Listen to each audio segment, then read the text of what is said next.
तो अजय उस रात शमशान घाट क्यों गया और उसके साथ उस शमशान घाट में ऐसा क्या हुआ था जिसने उसकी पूरी लाइफ ही चेंज करके रख दी, तो जानते हैं इस वीडियो में। तो यह ज़्यादा पुरानी कहानी नहीं है। एक लड़का था जिसका नाम अजय था। अजय एक कंपनी में काम किया करता था। वो भूत प्रेतों में विश्वास नहीं करता था, उसे ये सब बस अंधविश्वास लगता था। अजय अपनी कंपनी में बहुत अच्छे से काम किया करता था। एक दिन उसके कंपनी में कुछ काम बढ़ गया था, जिसके कारण उसे घर वापस आने में देर हो गया और जब उसका काम खत्म हुआ तब तक रात हो गया। फिर वो कंपनी से रात को अपनी बाइक लेकर घर की ओर चला। कुछ दूर चलने के बाद उसका बाइक अचानक से खराब हो गया। वो बाइक से नीचे उतरा और बाइक ठीक करने लगा, पर उसे बाइक ठीक नहीं हुआ तो वो बाइक को लेकर घर की ओर पैदल चल पड़ा। कुछ दूर चलने के बाद उसे एक बस स्टॉप दिखा और वो अब थक भी गया था, तो वहाँ थोड़ी देर रुकने का सोचा और वो एक बेंच पर जाकर बैठा। तभी उसके पास एक साधु भी आकर बैठ गया। फिर उस साधु ने अपने जेब से एक बीड़ी निकालकर उसे अजीब तरीके से पीने लगा। उस लड़के को एक आदत थी कि वह किसी से भी बात करना शुरू कर देता था। वह इस साधु से भी इधर उधर की बात करने लगा। अजय ने बात ही बात में उस साधु से बोला, मैं किसी भूत प्रेत में नहीं मानता हूँ, ये सब झूठ होते हैं। साधु ने कहा, तुम भूत प्रेतों में मानो या ना मानो, पर वो होते हैं।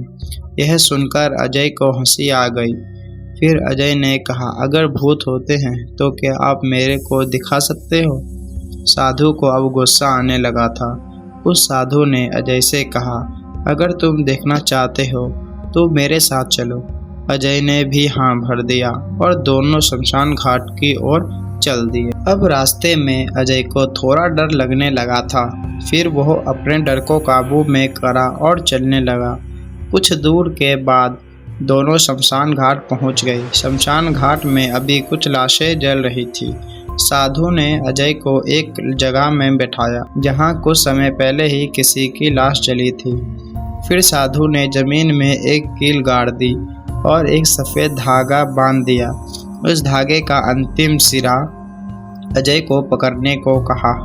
अब अजय भी हद से ज़्यादा डरने लगा। उसकी सांसें तेज हो रही थी। इसके साथ ही साथ उसके हाथ पैर भी कांप रहे थे। फिर भी उसने धागे को पकड़ लिया। साधु ने कुछ पतासे को 4 जगह पर रख दिया। सारे पतासे उस धागे के पास ही एक लाइन में रख दिए और फिर साधु ने अजय से बोला, अभी कुछ आत्माएं इसको खाने को आएगी। जब तक वो इसको खाकर चले ना जाए तब तक तुम अपने हाथ को धागे को मत छोड़ना। अगर तुम ऐसा करते हो तो तुम्हें नुकसान हो सकता है। फिर साधु ने मंत्र पढ़ना शुरू कर दिया। कुछ मंत्र पढ़ने के बाद साधु ने अजय को आंख बंद करने को कहा और कुछ देर के बाद खोलने को कहा। जब अजय ने आंख खोला तो वह जो देख रहा था उसे उसके ऊपर विश्वास ही नहीं हो रहा था। उसके सामने वहाँ 4 आत्मा थी जो कि बड़े ही अजीब तरीके से उस बतासे को खा रही थी। लेकिन जब उसने ये देखा कि उसके एक पड़ोस में रहने वाले अंकल की भी आत्मा वहाँ पर थी जो कुछ दिन पहले ही मर गए थे, तो वो डर गया और उसके हाथ से वो धागा छूट गया। अब वहाँ पर वो साधु भी नहीं था, तो अजय और ज़्यादा डर गया और शमशान घाट से बाहर की ओर भागने लगा। तभी उसके पीछे से किसी ने उसका नाम लेकर बुलाया। जब वो पलटा तो वहाँ पर कोई नहीं था। फिर वो बहुत डर गया और उसके पसीने छूटने लगे। फिर जितना हो सकता था वो तेज़ी से भागने लगा। फिर उसके पीछे से एक भारी आवाज़ में कोई बोला, अब तुम हमसे नहीं बच सकते। तुमने वो धागा छोड़कर बहुत बड़ी गलती की। और वो ज़ोर ज़ोर से हंसने लगे। जैसे तैसे वो घर पहुंचा और अपने घर जाने के बाद उसने ये सब बात किसी को नहीं बताया और वो चुपचाप अपने कमरे में जाकर सोने लगा। जब उसकी आंख खुली तो वो उसी शमशान घाट में सोया हुआ था जहां पर वो आत्माएं दिखी थी।